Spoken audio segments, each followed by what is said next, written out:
Everyone thinks Antoine Semenyo is being signed by Manchester City as a backup, a squad option, another body to throw on when the fixtures pile up. I'm here to tell you that you are wrong. If this transfer goes through in January, I don't think Semenyo is going there to sit on the bench. I think he's going there to fix the one major tactical flaw in Pep Guardiola's attack. Jeremy Doku is electric, but he is chaotic. Rayan Cherki gives you control, but he lacks the killer instinct. Semenyo is the hybrid, the perfect balance, and in this video I'm going to show you exactly why a player from Bournemouth is about to walk into the starting lineup of one of the best teams in the world. To understand why Semenyo starts, we first have to be honest about the problem at the Etihad. Right now Pep Guardiola has to choose between two extremes. On one hand, you have Jeremy Doku, the ultimate 1v1 specialist, but watching Doku can be frustrating. For a manager like Pep, he loses the ball, his defensive positioning can be loose, he is high risk, high reward. On the other hand, you have Rayan Cherki, the king of posa. He keeps the ball, he recycles possession, but does he strike fear into a low block? Not really. City have been crying out for a player who sits in the middle of this spectrum, someone who has the physical power to transition like Doku, but the tactical discipline to press and retain the ball like Cherki. That profile didn't exist in the market until Antoine Semenyo exploded this season. Let's look at the tape, because Semenyo has a technical quirk that makes him a nightmare for defenders. I call it the glitch. Semenyo is right-footed, but if you watch him closely, he operates like a left-footed player.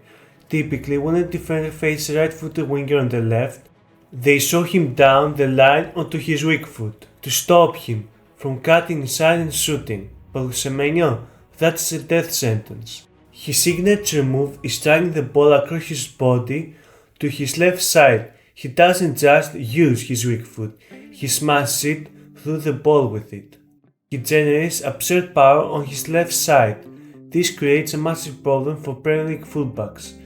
If you show him inside, he curls it with his right. If you show him outside, he rifles it with his left. He is functionally two-footed in the final third. Doku relies heavily on beating your pace. Cherki relies on clever passing angles. Semenyo relies on brute force and two-footed shooting. It's a directness that City simply do not have right now. Now let's talk about the real reason he starts. It's not the goals, it's the suffering. Pep Guardiola has a famous quote: "I don't look at the ball, I look at the players without it." This is where Semenyo clears Doku by a mile. At Bournemouth, under Iraola, Semenyo has been drilled in one of the most intense pressing systems in Europe. He isn't just a luxury forward, he defends like a fullback when he has to. Look at the game against Chelsea. Look at how he dragged Malo Gusto all the way back to his own corner flag. He engages in duels, he uses his body to bully wingers, and he wins the ball back high up the pitch. For a City team that has looked vulnerable in transition this year, having a winger who is basically a tank defensively is invaluable. Doku can't do that for 90 minutes. Semenyo does it every week. There's another factor here, Erling Haaland. How often do we see Haaland isolated this season? When teams man-mark him out of the game, City need a secondary outlet. Semenyo is unique. Because he can play with his back to goal, he is built like a heavyweight boxer. He can receive the ball under pressure, roll the defender using his upper body strength, and drive into space. This is crucial. In mid-City can go long to Semenyo if the build-up is stifled. He acts as a secondary target man. Imagine a front three of Semenyo, Haaland and Cherki. The sheer physical power in that front line is frightening. It's heavy metal football. It gives Pep the option to bypass the midfield and just bully teams physically, something they haven't really done since the early days of Haaland's arrival. People keep comparing him to Leao because of the chaotic dribbling, but I actually think the better comparison is Sadio Mane. Not in terms of pure quality, yet, Mane was world class, but in terms of profile.